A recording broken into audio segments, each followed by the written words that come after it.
예수 우리 왕이여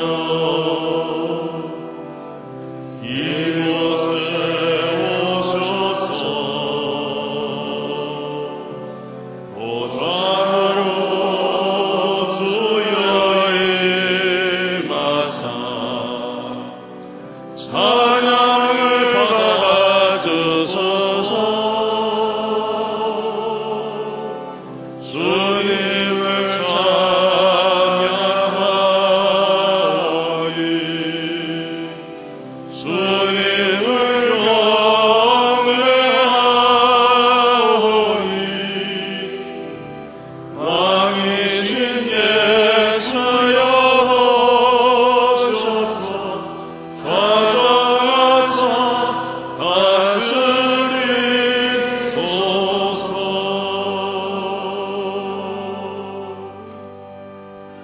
할렐루야.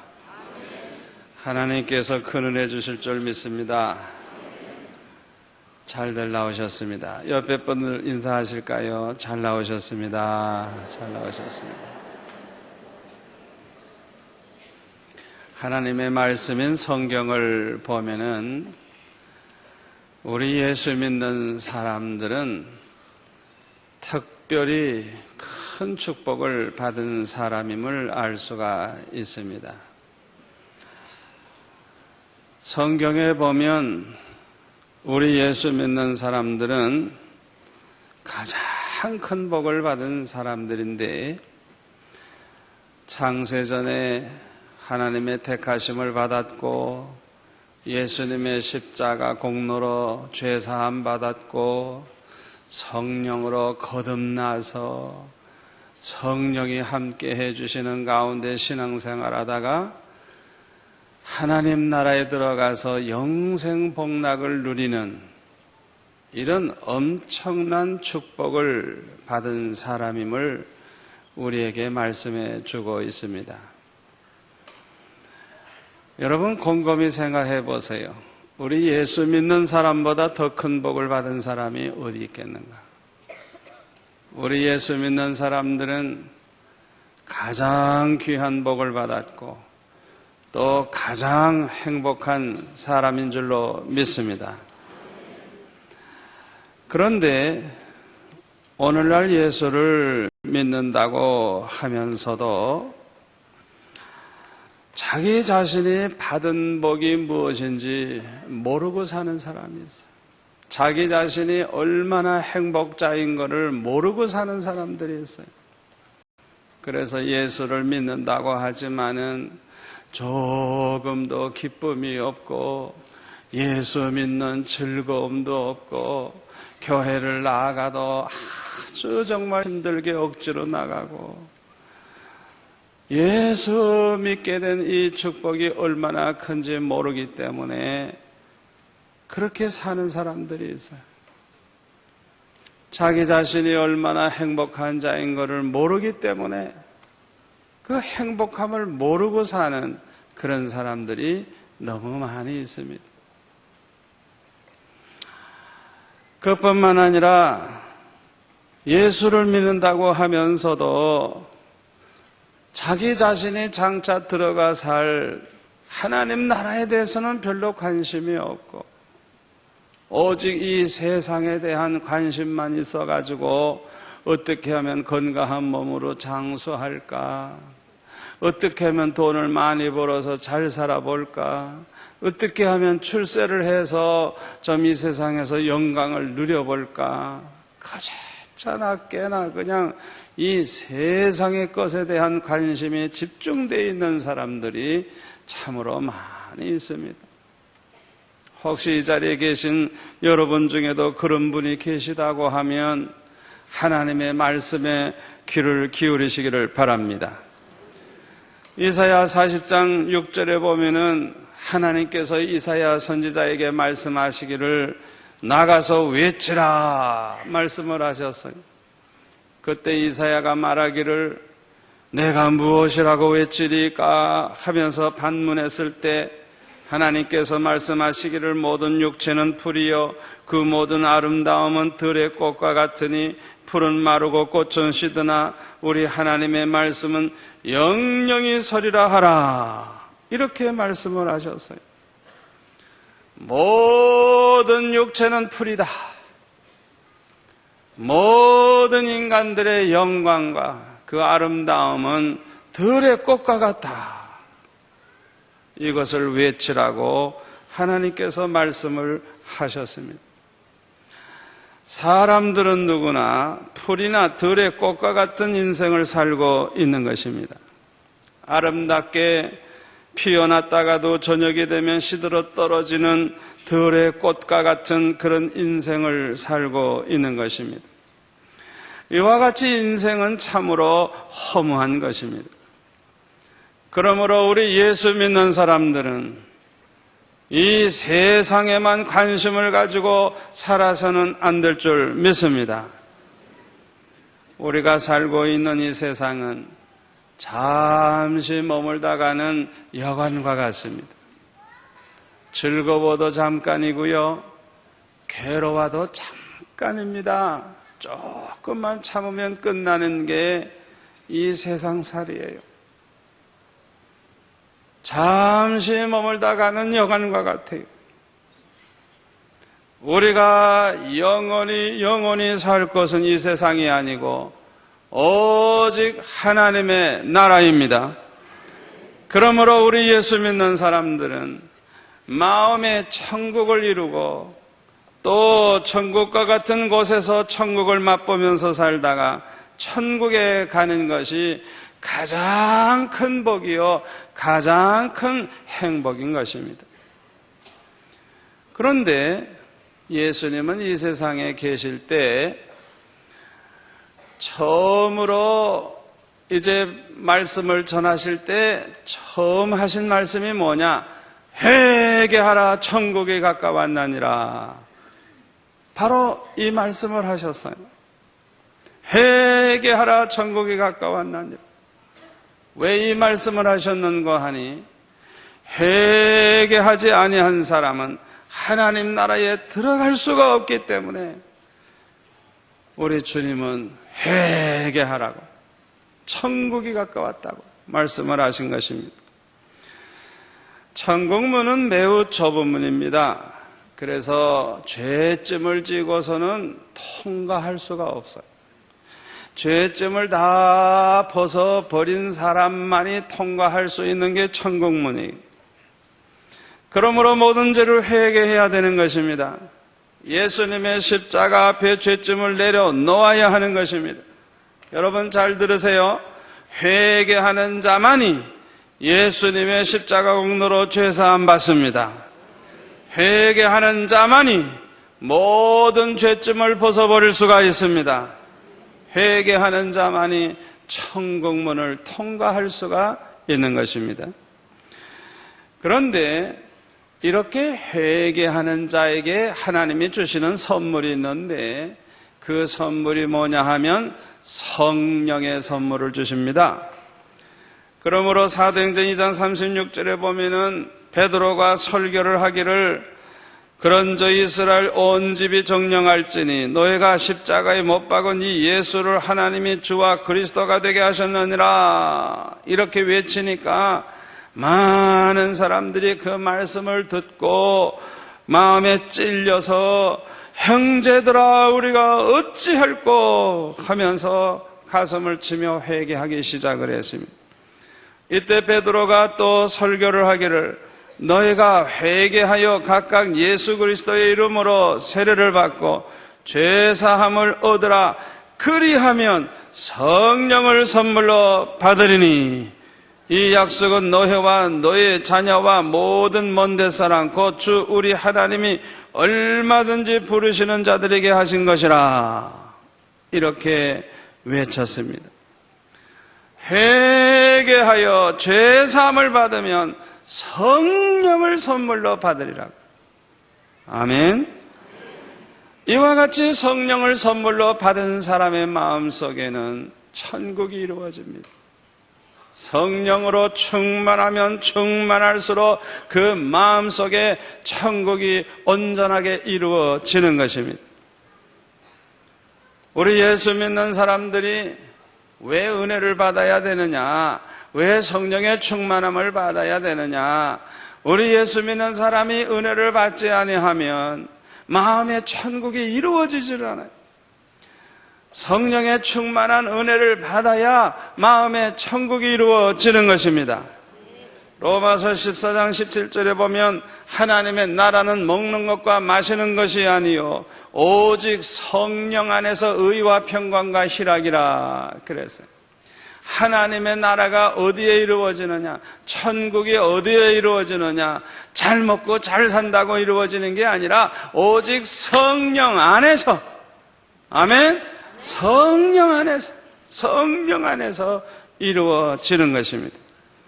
누가복음 17장 20절에 보면 바리새인들이 예수님께 와서 질문하기를 하나님의 나라가 어느 때에 임하나이까? 이렇게 질문하니까 예수님이 대답하시기를 하나님의 나라는 볼 수 있게 임하는 것이 아니요 또 여기 있다 저기 있다고도 못하리니 하나님의 나라는 너의 안에 있느니라 이렇게 말씀하셨습니다. 이와 같이 하나님의 나라는 먼저 우리 안에 이루어져야 하는 것입니다. 이와 같이 천국은 먼저 우리 마음속에 이루어져야 하지만은 어디든지 성령의 충만한 곳에는 천국이 이루어진다는 것을 믿으시기를 바랍니다. 가정도 모든 식구들이 은혜를 받아가지고 성령의 충만함을 받으면 그 가정은 천국과 같은 가정이 되는 것입니다. 교회도 마찬가지입니다. 교회가 모두들 은혜 충만해가지고 성령의 충만함을 받을 때 교회는 천국과 같은 교회가 되는 것입니다. 우리가 사는 이 부산도 마찬가지입니다. 우리가 열심히 복음을 전해서 많은 사람들이 성령의 충만한 은혜를 받고 이 부산 400만이 다 은혜 가운데 산다고 하면 이 부산은 그야말로 천국과 같은 도시가 되는 것입니다. 우리가 왜 열심히 복음을 전해야 되는지 그 이유를 여기에서 우리는 깨달을 수가 있는 것입니다. 그런데 하나님의 나라는 예수님이 재림하심으로 완성된다는 것을 기억하시기를 바랍니다. 요한계시록 11장 15절의 말씀대로 예수님이 재림하시면 이 세상 나라가 그리스도의 나라가 되어 그리스도께서 영원토록 왕노릇 하시게 되는 것입니다. 예수님이 재림하시면 모든 것이 끝이 납니다. 하나님의 나라 백성도 확정되고 하나님의 나라도 완성이 되는 것입니다. 그런데 하나님께서는 예수님이 재림하시기 이전에 우리 믿는 사람들에게 사명을 주셨어요. 예수님이 오시기 전에 반드시 우리가 해야 할 일이 무엇인지 우리에게 가르쳐 주셨어요. 오늘날 예수를 믿어도 사명을 모르기 때문에 그냥 교회만 왔다 갔다 하면 다 된 줄 알고 그냥 형식적으로 예수 믿는 사람들이 얼마나 많은지 몰라요. 사명을 모르니까 신자답게 살지를 못해요. 사명을 모르니까 충성을 하지 않아요.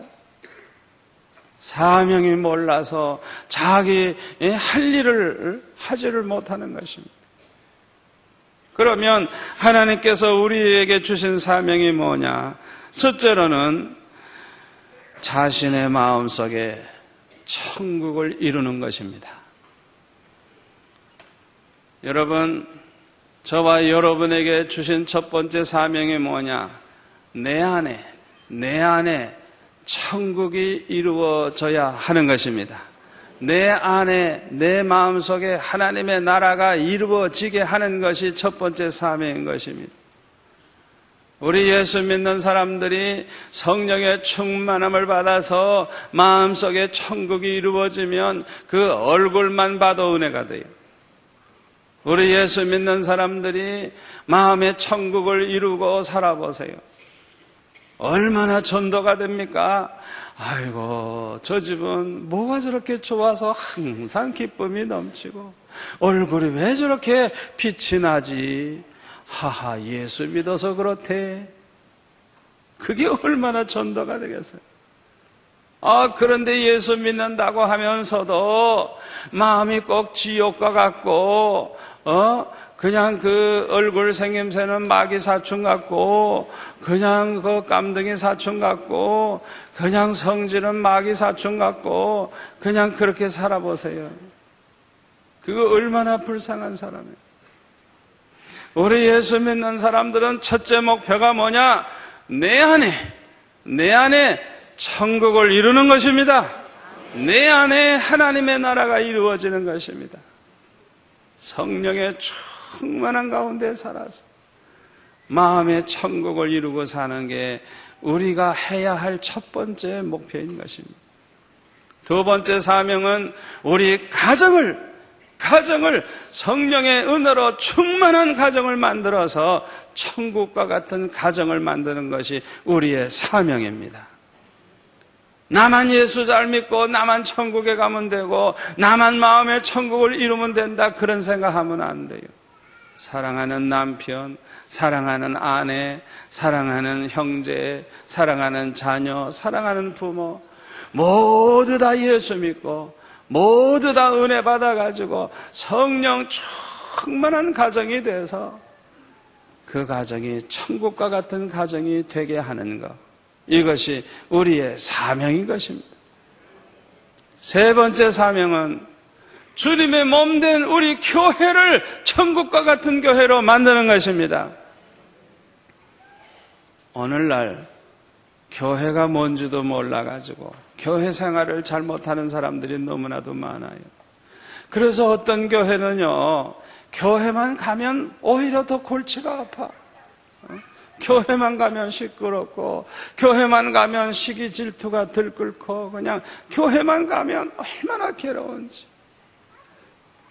꼭 그냥 지옥과 같은 교회가 있어요. 이거는 하나님의 영광을 가려우는 교회입니다. 여러분, 우리의 사명은 우리 교회를 천국과 같은 교회로 만드는 것입니다. 아멘. 은혜 충만한 교회, 사랑 충만한 교회, 그런 천국과 같은 교회로 만드는 게 우리의 사명이에요. 그 다음에 네 번째 사명은 우리가 이 세상을 복음화해서 이 세상을 천국으로 만드는 것. 죄악으로 가득한 이 땅에 우리가 열심히 하나님의 나라 복음을 전함으로 많은 사람들을 하나님의 백성으로 만들고, 그야말로 이 세상이 은혜로 충만한, 사랑으로 충만한 천국과 같은 세상이 되도록 만드는 것이 우리의 사명인 것입니다. 이 사명은 마음으로 원한다고 되지도 않고요, 사람의 노력으로 되는 거 아니에요. 이 사명은 오직 누가 감당할 수 있느냐? 성령의 충만함을 받은 사람만이 이 사명을 이룰 수가 있는 것입니다. 그래서 사도행전 1장 4절에 보면 예수님이 부활 승천하시기 직전에 마지막으로 하신 말씀이 무엇인가 하니, 예루살렘을 떠나지 말고 내게 들은 바 아버지의 약속하신 것을 기다려라. 요한은 물로 세례를 베풀었으나 너희는 몇 날이 못되어 성령으로 세례를 받으리라 말씀하시면서, 오직 성령이 너에게 임하시면 권능을 받고 예루살렘과 온 유다와 사마리아와 땅끝까지 이르러 내 증인이 되리라 말씀을 하셨어요. 성령의 충만함을 받으면 성령의 그 힘으로, 그 능력으로, 그 권능으로 우리가 능히 땅끝까지 복음을 전해서 이 세상을 하나님의 나라로 만드는, 천국으로 만드는 그리스도의 증인이 될 수 있다고 하는 것입니다. 그런데 누구든지 그리스도의 증인이 돼서 그리스도의 증인의 삶을 살려고 하면 많은 고난을 각오해야 됩니다. 그러나 이 고난은 장차 받을 영광과는 좋게 비교할 수 없다는 것을 믿으시기를 바랍니다.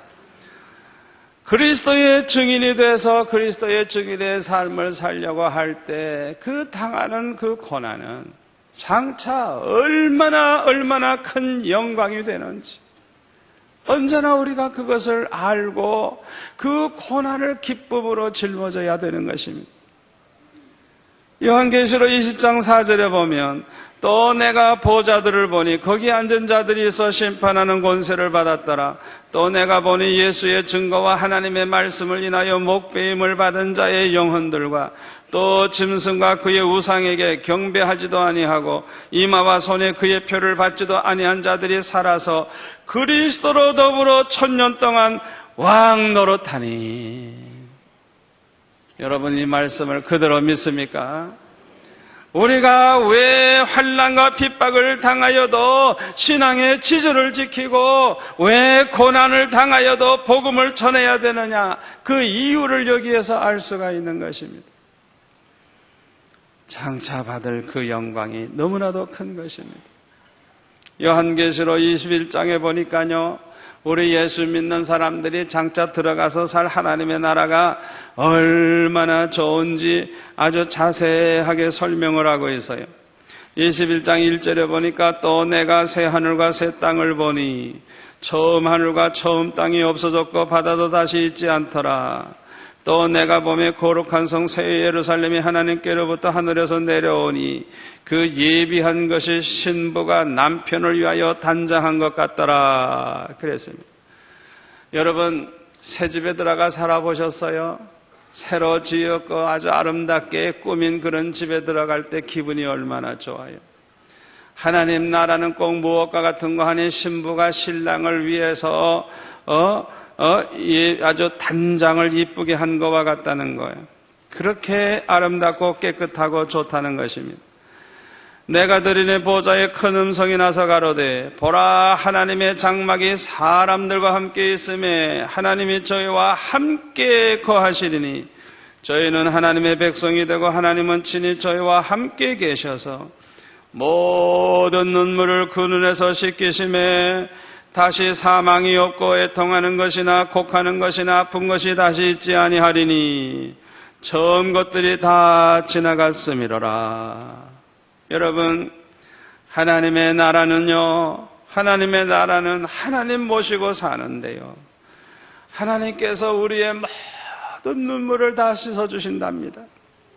사망이 없답니다. 애통할 일이 없고요, 곡할 일이 없고요, 아픈 것이 다시는 없다 그랬습니다. 아멘.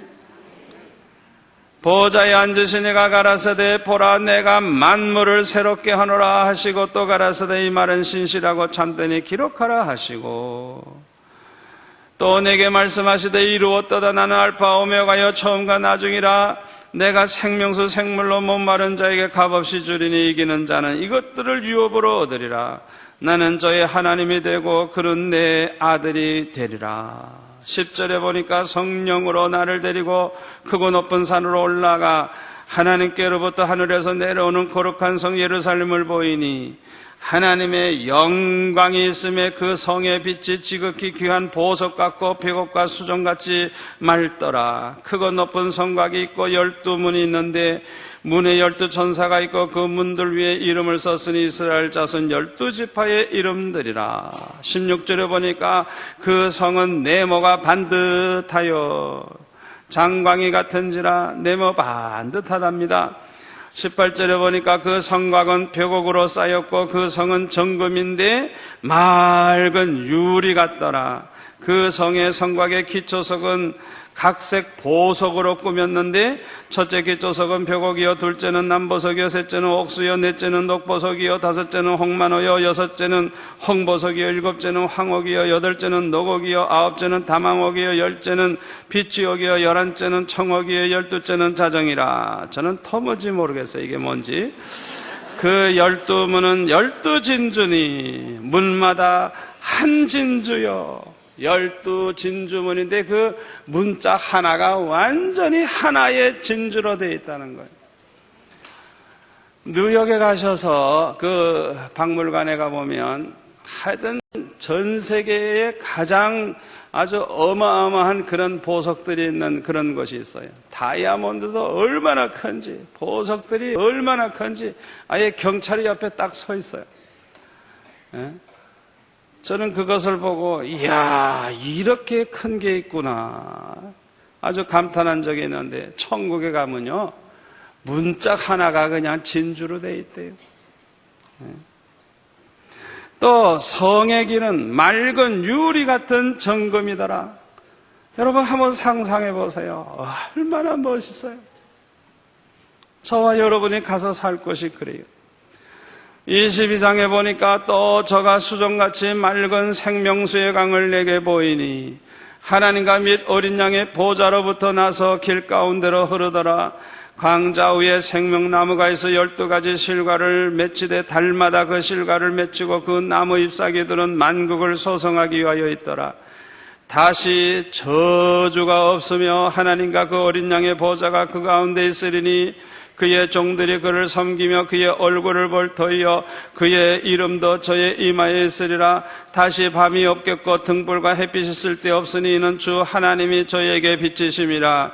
저희가 세세토록 왕노릇 하리로다.